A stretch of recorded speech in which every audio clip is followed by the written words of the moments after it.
ان کے گھر میں جب دروازہ توڑ کے گئے تو انہوں نے گولی چلائی. کسی کو کیا پتا کہ ڈاکو آ گیا, کون آ گیا رات کو. تو وہ بیچارہ سپاہی بیچارہ ایسے مارا گیا بیچ میں. ذمہ داری ان کی تھی جنہوں نے آرڈر کیا, اور اس کو اٹھا کے لے گئے, اور اس کو پھر اس کے اوپر تشدد کیا. اس کے بیٹا, اس کا کوئی قصور ہی نہیں تھا. وہ کہہ رہے ہیں میجر صاحب کہ میں نے گولی چلائی ہے. اس کے بیٹے کو لے گئے, اور جو بیٹے کے اوپر تشدد کیا کتنے مہینے رکھ کے, کدھر گئے فنڈامنٹل رائٹس؟ اور اس کے بعد اعظم سواتی سینیٹر, باہر پیسے اس نے جا کے پیٹرول پمپ کے اوپر امریکہ میں کام جھاڑو دے کے اپنی بزنس بنائی, پیسہ بنایا, اور وہی آئیڈیلزم لے کے وہ پیسہ سب اپنا پاکستان بھی لے, پاکستان بھی آ گئے, سینیٹر بن گئے. ایک ٹویٹ کے اوپر, اور ٹویٹ اتنی سچی ٹویٹ ہے کہ باجوہ کو کہہ رہے ہیں کہ آپ نے NRO2 دیا, ساری قوم کہتی ہے اس نے دیا, اس میں تو کوئی شک نہیں ہے.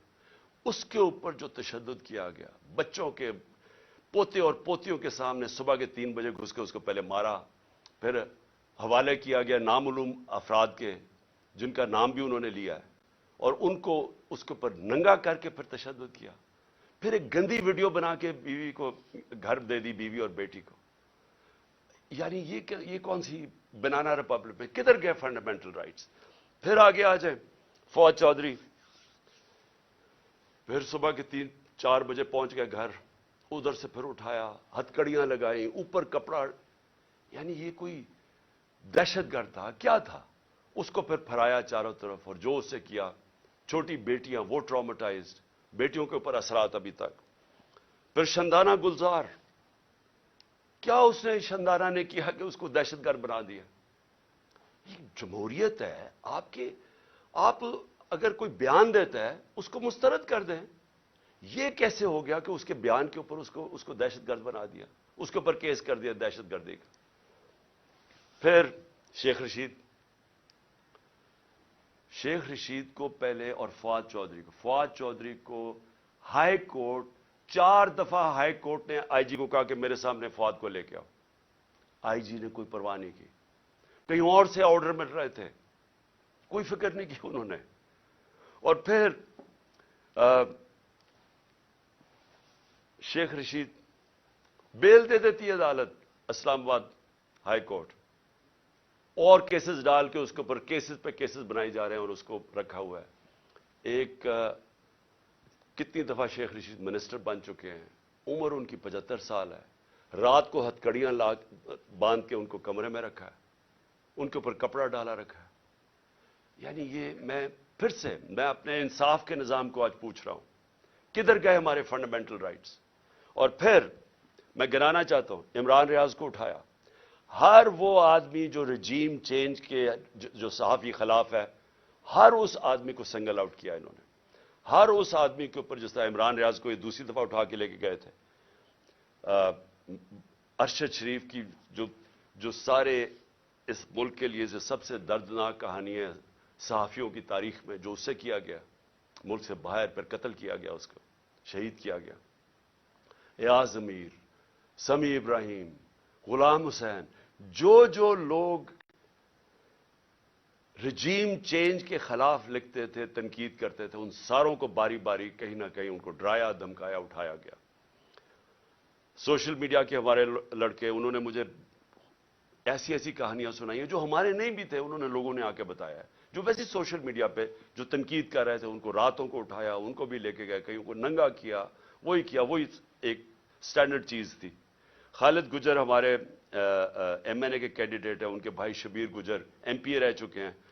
کل رات ان کے اوپر پولیس پہنچ کے ان کے گاؤں کے اوپر سراؤنڈ کر دیا, گاڑیاں توڑی وہاں. فروخ حبیب, اس کے اوپر ڈکیتی کا کیس ڈال دیا. میرے اوپر اب میں اپنے 60 FIR ہے میرے اوپر. اور جو سب سے حیران کن چیز یہ ہے کہ اگر میں ایکس پرائم منسٹر ہوں, اپنی FIR نہیں کٹوا سکا, اور اس کے بعد جو GIT بنی تھی, جو چیزیں نکال رہی تھی, جس میں واضح ہو گیا کہ اور وہ لوگ شامل تھے جن کو میں نے 3 نام جو نامزد کیے تھے کہ جو ایف آئی آر میں، وہ واضح ہو گیا کہ وہ اس کے پیچھے ہے. نہ وہ، پھر سے میں کہتا ہوں کہ جو ڈی پی او گجرات، نہ وہ اپنا فون دینے کے لیے تیار تھا، اس کو بھی کہیں سے حکم آ رہا تھا. نہ سی ٹی ڈی کے اندر وہ جو ایس پی تھا، نہ وہ تیار تھا اپنا فون جس پہ اس نے وہ جو دوسری ویڈیو بنائی تھی، وہ جو شوٹر تھا نوید یا ندیم، نہ انہوں نے دیا، نہ انہوں نے کوآپریٹ کیا. لیکن جو رپورٹ درج کروائی گئی عدالت نے، جے آئی ٹی نے عدالت میں جو رپورٹ درج کروائی، اس کے اندر یہ چیز واضح ہو گئی کہ 3 شوٹر تھے، ایک نہیں تھا، تو دینی انتہا پسند کا سارا ختم ہو گیا کیس. لیکن جو سی ٹی ڈی کے اندر جب اس کو نوید کو اٹھا کے سی ٹی ڈی لے کے گئی تو وہاں 5 نامعلوم افراد تھے. کیا کام تھا ان کو سی ٹی ڈی میں؟ تو کیا اگر کسی میں کوئی شک ہے تو اب یہ شک ہٹ جانا چاہیے کہ یہ جن لوگوں نے کروایا تھا ان کا کام میری حفاظت کرنا تھا، انہوں نے یہ کروایا سب کچھ، اور اس لیے وہ کور اپ کر رہے ہیں. کیئرٹیکر گورنمنٹ کیسے ہو سکتی ہے کہ جے آئی ٹی کی جو پنجاب گورنمنٹ نے نوٹیفائی کی ہوئی جے آئی ٹی، اس کو بند کر دیا، اس کا کام نہیں کرنے دے رہا ہے؟ کس چیز کا خوف ہے؟ کیونکہ طاقتور لوگوں نے اپنا فیصلہ کیا ہوا ہے کہ اگر وہ قانون کے اوپر ہے، یہ ہے. اور پھر میں واپس جاتا ہوں کہ یہ سارے جو میں نے آپ کو کیسز اس لیے بتا رہا ہوں کہ یہاں رول آف لا نہیں ہے، یا انصاف ختم کر دیا ہے، یا جنگل کے قانون کی طرف نکل گیا پاکستان. اور کوئی ملک جدھر انصاف اور رول آف لا نہیں ہے وہاں خوشحالی نہیں آ سکتی. یہ ہم اندھیرے کی طرف لے کے جا رہے ہیں، اور یہ مزید جتنی یہ اور کوششیں کر رہے ہیں، جتنا ہمیں ڈرانے دھمکانے کی، یہ صرف ثابت کر رہے ہیں کہ اس ملک میں مائٹ از رائٹ ہے، جس کی لاٹھی اس کی بھینس، کہ کوئی انصاف نہیں ہے کمزور کو. یہ ثابت کر رہے ہیں کہ یہ جو لوگ اوپر بٹھائے ہوئے ہیں ہمارے، ان کا صرف مقصد ہی ایک ہے کہ کسی نہ کسی طرح اپوزیشن کو ڈرا دھمکا کے ختم کرو، تاکہ یہ ختم ہو جائے. تو پھر وہ جو میں جس کا نام 12th مین بھی رکھا ہوا ہے، وہ لڑنے سے بھاگا آئے. جب وہ سمجھ جائے کہ اب گراؤنڈ تیار ہو گئی ہے تو تب وہ آ کے الیکشن جیت کے تو کہے جی دیکھیں بہت بڑا مارکا مارا. یہ صرف گیم پلان ہے.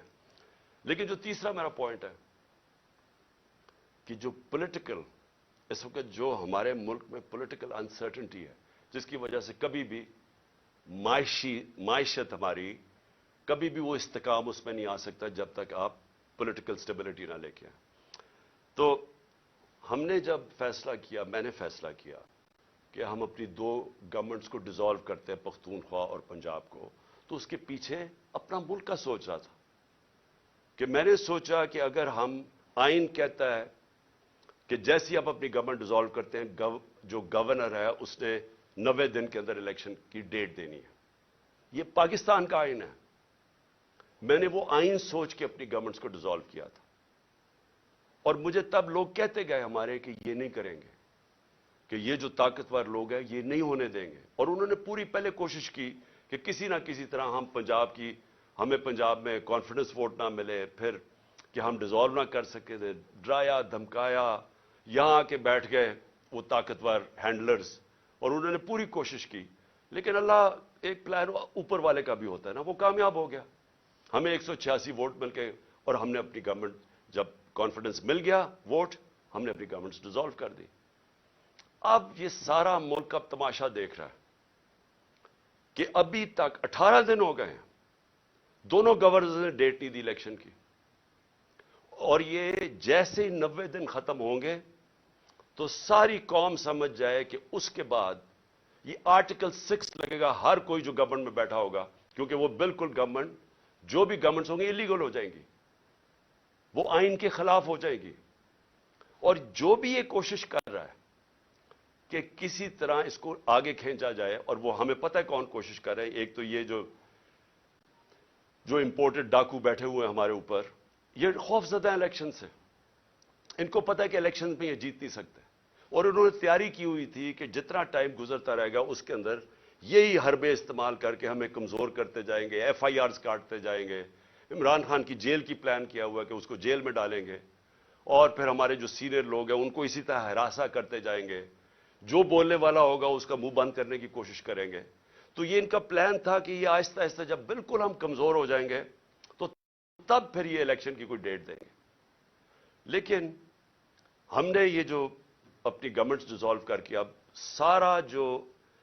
جو سارا پاکستان آج پاکستان کی عدلیہ کی طرف دیکھ رہا ہے، اور میں یہ امید رکھتا ہوں کہ ہماری عدلیہ آئین کے ساتھ کھڑی ہوگی، کیونکہ اگر یہ 90 دن سے اوپر جاتا ہے تو یہ پاکستان کے آئین نہیں، پاکستان کے رول آف لا نہیں، یہ ساری پاکستان کی جمہوریت اس وقت ختم ہو جاتی ہے. اس کا مطلب جمہوریت نہیں ہے یہاں، کیونکہ جمہوریت تو چلتی ہے آئین کے اوپر. تو لہٰذا یہ سب اب سارا قوم تماشا دیکھ رہی ہے کہ کیا 90 دن میں الیکشن ہوگا یا نہیں ہوگا. میں ابھی آپ کو کہہ رہا ہوں کہ یہ جو امپورٹڈ حکومت ہے یہ اتنی خوفزدہ الیکشن سے، کیونکہ انہوں نے پوری کوشش کی سب کو ملا کے، جو 16 جولائی کو الیکشن ہوئے تھے، بائی الیکشنز پنجاب میں، اس کے باوجود ہار گئے. پھر اس کے بعد ساری جماعتیں ایک ٹکٹ پہ لڑی، پھر ہار گئی، وہ جو اگلا اکتوبر میں الیکشن ہوا تھا. تو یہ ڈرے ہوئے الیکشن سے، تو یہ الیکشن سے ڈرے ہوئے ہیں، ملک تباہی کی طرف لے کے جا رہے ہیں. روڈ میپ ہے کوئی نہیں، کوئی چیز کنٹرول میں ان کے نہیں ہے. صرف اور صرف اس ڈر سے کہ الیکشن نہ ہار جائیں، ان کو کوئی فکر نہیں ہے کہ ملک برباد ہو جائے، کیونکہ ان کے پیسے باہر پڑے ہوئے ہیں، ان کا پاکستان میں سٹیک ہی کوئی نہیں ہے. انہوں نے پھر سے میں کہہ رہا ہوں یہ پھر باہر بھاگیں گے. لیکن اس جو ملک میں رہنے والے لوگ ہیں ان سب کو تو سوچنا چاہیے نا کہ ہم کدھر جا رہے ہیں، اور ان کو فکر کرنی چاہیے، ہم سب کو فکر کرنی چاہیے کہ اگر یہ ملک نہیں ہے تو ہم نہیں ہیں. اور اگر جس طرح معیشت تباہ ہوتی جا رہی ہے تو سب سے پہلے تو ہماری ساورنٹی جا رہی ہے، آزادی ہماری جائے گی، اور جو ہم پہلے سے کہہ بیٹھے. تو میں آخر میں میں ختم کرنے سے پہلے میں یہ جو دہشت گردی ہوئی، دہشت گردی کو بھی پوری کوشش کی گئی کہ کسی نہ کسی طرح اس سے سیاسی فائدہ اٹھایا جائے. میں یہ شہباز شریف کے سامنے رکھنا چاہتا ہوں، کیونکہ شہباز شریف کو کوئی یا تو یاداشت ختم ہو گئی ہے یا پریشر میں آ کے ان کو چیزیں نہیں یاد. تو انہوں نے کہا جی کے پی نے پیسہ نہیں خرچ کیا یا کچھ نہیں کیا یا کے پی ذمہ دار ہے. میں صرف آپ کو بتانا چاہتا ہوں کہ پختونخوا میں 2013 میں جب ہماری حکومت آئی تھی تو تقریباً 700 پولیس والوں نے شہادتیں دے چکے تھے. پولیس ڈیمورلائز تھی، پولیس کے حالات برے تھے اس وقت، کیونکہ پولیس اپنے آپ کو ڈیفینڈ کر رہی تھی، لوگوں کو کیسے ڈیفینڈ کرتی. اور سب سے زیادہ جو قربانی دی وہ پختونخوا اور اب جو قبائلی علاقہ اس کا حصہ بن گیا، قبائلی علاقے کے لوگوں میں سب سے زیادہ قربانی، اور اس کے بعد پختونخوا کے لوگوں نے سب سے زیادہ وار آن ٹیرر میں قربانی دی تھی. اس لیے کل وہ اتنی تعداد میں نکلے ہیں امن مارچ میں، کیونکہ ان خوف ہے کہ پھر سے آپریشن شروع ہوا تو پھر جس وقت آپریشن ہوگا تو اس میں بے قصور شہری مارے جاتے ہیں جس طرح پہلے وہ مارے گئے تھے. تو اس لیے ان کو خوف آ رہا ہے کہ کسی طرح یہ امن ہو وہاں، یہ پھر سے آپریشنز نہ شروع ہو جائیں. لیکن جب شہباز شریف نے کہا نا کہ ہم نے کوئی توجہ نہیں دی، تو میں ذرا صرف آپ کو فگرز بتانا چاہتا ہوں. 9 سال، اور مجھے اس چیز کا فخر ہے کہ ہم جب 2013 کے اوپر آئے تو صرف آپ گراف دیکھ لیں دہشت گردی کا، اس سے پہلے دیکھ لیں اور اس کے بعد سارا دہشت گردی نیچے آئی، اور وہ نیچے آئی میں بتاؤں گا کیوں آئی. اور ہم جب فیڈرل گورنمنٹ میں تھے تو کیوں نہیں اس طرح کی دہشت گردی تھی. تب ہم ذمہ داری تب لیتے ہیں جب ہم گورنمنٹ میں بیٹھے ہوئے تھے. جب گورنمنٹ سے 9 مہینے نکل چکے ہیں، ذمہ داری آپ کی ہے، نااہلی آپ کی ہے.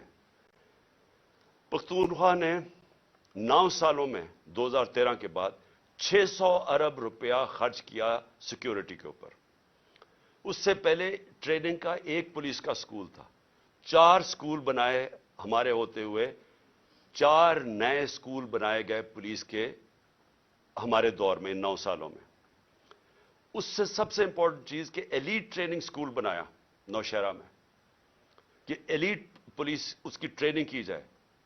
اسپیشل کمبیٹ فورس بنائی گئی جس کا صرف مقصد تھا کہ دہشت گردی کے لیے ان کو ٹرین کیا جائے. اس کی وجہ سے دہشت گردی نیچے آئی. پھر شہباز شریف نے کوئی کہا کہ جی فورینزک